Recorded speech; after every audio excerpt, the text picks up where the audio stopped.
Түштүн таңкы эфир.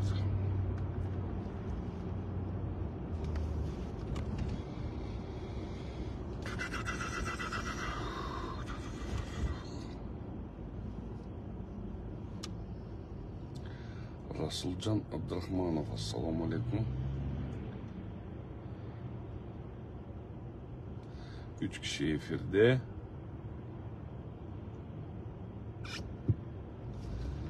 Bölüşüp koysanızlar, balkimler daha girip kalar bireler.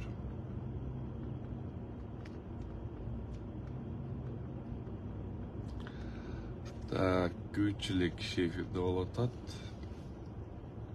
4 kişi efirde Almazbekçin Temiroviç, selamun aleyküm. Da 5 kişi efirge girdi.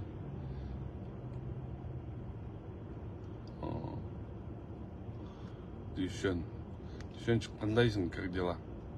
Тамара, саламатсыздар вы, Тамара, 7 kişi. Анда мен баштай берейин эфирди, азыр, в принципе, жол кыскараак болуп атат. Урматтуу Facebook колдонуучулар. Кече bir таң мындай күлкүлүү нерсеге абдан капа болдум да бир чети. Капа болгон себебим мындай экен да. Действительно bizde көбүлө организациялар болобу, кишилер болобу, Американын Госдептеги, ошо Госдептин акчасына байланып калышыптыр да. Байланып калмак тургай тим эле энесин коргогондо коргойт экен го. Ай, Кудай сактап. Кече, к примеру, бир соттук процесске бардым. Соттук процесске бардым, ошол жакта мындай тааныш-тунуштар болуп турат. Эми алар менен учурашып кетейин дедим да. Учурашып кетсем эле өзүлөр менден бир поясненияны сурап калды. Ошо поясненияны айтып туруп, эми скорее всего Госдеп платит деп койдум да. Госдеп США, наверное, платит десем. Ай, тим эле ошол жактан жебейишти го, мен жебейди. Өзүм эле жакын таанышып, ошолорго боорум ооруп, чуркап жүргөн эжекелерим, карындаштарым тим эле кокомон алып жейе жазашты. Тим эле энесин коргогондо коргошту го. Ай, кошмар. Мен просто ушунчалык түңүлүп калдым да. Ай, биз кыргызбыз. Бизде кыргыздын сезими, биз кыргыз үчүн жан талашыбыз керек. Кыргыз деп, кыргыздын аманчылыгын тилешибиз керек. Ошол жакта Госдеп деп айта коюп, балесине калдым мен аякта. Тим эле тияктан тура алып туруп, 50 жашка жеткен катын тиякта артист болуп атат депти. Анан кийин эми мен бүт журналисттердин көбүн колдобойм, что журналисттер камап кетти, свобода слова. Мен деле свобода словогом. Бирок кээ бирлер тетиргетип атканы, кече мен ошол кече процесстен, кече мындайча айтканда көзүм ачылып атат да. Кечеки процессте реально көзүм реально мен айтам, что биякта крыша тайып калган булар, Госдеп депчи, алардын акчасын алып алып. Мен кече мен мынга чейин мындай экен деп ойлочу эмесмин. Бирок кече ошол процессте недавно камалып чыккан аялдар. Ошол жерде Госдеп деп айта койдум элем, тим эле алар менен 5 болуп жүргөм. Эми эле жайлай, тим эле атырылып өлүп кетишти го. Эми алардын оюнунда мен деген алардын сөзүн сүйлөшүм керек да. Ой, мен сүйлөбөйм мен алардын сөзүн. Нифига. А могу кечеки журналисттер боюнча эми аша чаап кеткендер бар. Көп журналисттер аша чаап кетип атат. Оппозиционный журналисттер дагы аша чаап кетип атат. Пропозиционный журналисттер да аша чаап кетип атат. Андай да бар. Бийликтин журналисттери да аша чаап талкылап атат. Андай бар. Бирок мен баарын тим эле туура эмес камап салды деген мен анга эметпейм, но ошолордун арасынан бир 8-9 действительно жөн эле камалып кетти да. Жөн эле камалып кетти. 2-3-өсүндө бир эме кылмыш курамы бардыр.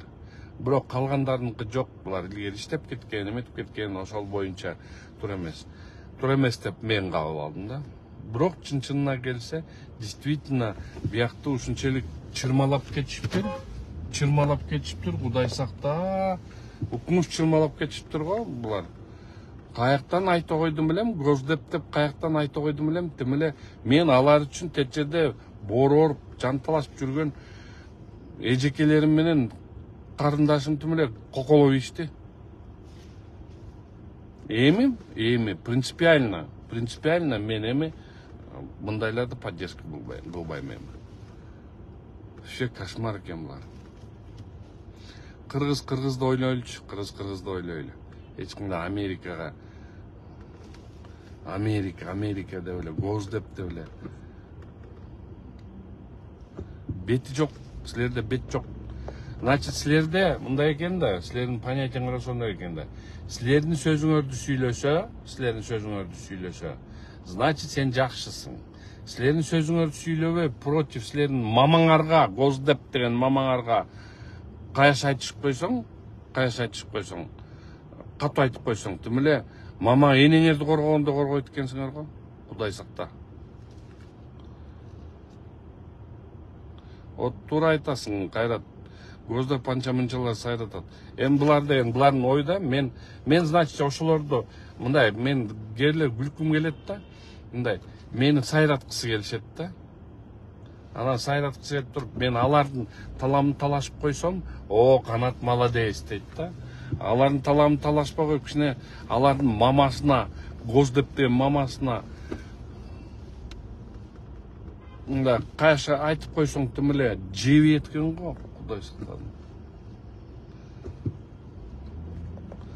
Адамгерчиликсиз мындай мече мындай мен да көп маани бербей жүрүптүрмүн көрсө. Кече көзүм ачылбады. Маанини кече бербедимби? Өзүлөр тим эле оозуман чыгарып алышты да азыр ушул сөздөрдү. Кошмар экен. Ишиңиз аман болгулачы дейм, аман болгулачы. Кыргыз элимди жоготуп албасак эле болду силерде айвандардан. По большому силер айвансыңар. Кече тим эле эметийдиңер го. Баарыңарды айтып аткан жерим жок. Бирок бул айванчылык. Тим эле Госдепти энесин коргогондо коргодуңар. Поражаюсь, да. Тиишейин деген эле оюм жок болчу. Ошо кичине момдай деп өзүлөрү суроо берип алышты. Анан алардын суроосуна жооп берсем, мени тим эле коколоп ишти. А зачем? А мен деген аларга сүйлөп беришим керек. Мен алар үчүн сүйлөшүшүм керек. Атасынын башы, мен силер үчүн сүйлөйм эми. Сүйлөмөк турган мен силерди наоборот эми жамандайм. Bir кайдагы ушактарды угуп алып туруп, ошол ушактарды мага илесиңер, анан мага илгенден кийин өзүңөр чыгыйын болосуңар.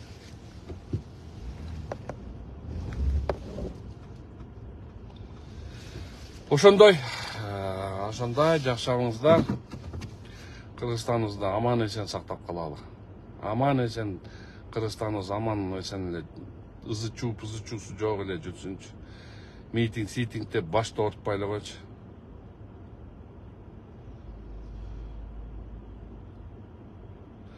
Сен деле ошосуң, айырмасы жок, бирөөнү мактайсың, бирөөнү жамандайсың дейт.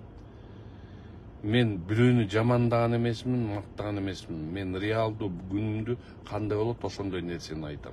Кичине мындай мээңди кичине мындай жакшыраак иштетип алып турган сүйлөңүзчү.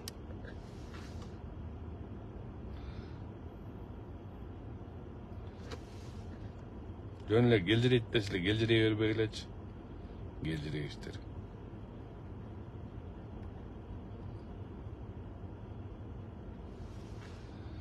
Айбек Омуров, ассаламу алейкум. Ва алейкум ассалам. Батма, омин биргиликте сактап калайлы. Кыргызстанды сактап калыш бул деген азыр тынч момундай дүйнө жүзүндө момундай чоң ызы-чуу болуп атканда Кыргызстаныбыз тынч, эч кандай митинг, дебей, тынч мындай переворот, революция, эл чогултмай деген керек жок азыр, керек жок. Туура түшүнгүлө. Мен бул бийликти мактап аткан жерим жок, жактап аткан жерим жок. мен айтып атканым азыркы маалда момундай дүйнө жүзүндө ушундай азаптар болуп атканда бизде Кыргызстанда тынччылык болсун. Тынччылык болсун. Керек жок момундай митинг деген нерселер азыр керек жок. Азыркы тапта керек жок. Керек жок дейм. Азыр деген Кыргызстаныбызды жоготуп алышыбыз мүмкүн. Дүйнө жүзүндө эмне болуп атат? Кайсы жерде жал чыкса эле ошол жака жабышып эле от чыгарып атышпайбы? Ошон үчүн аман болуп эле Кыргызстаныбызды аман момундай ушундай глобалдык катастрофа болуп атканда Кыргызстаныбызды эптеп тынчтык жол менен тынч сактап калалы. Барыңар аман болгула, жакшылыкта болгула. Алга Кыргызстан.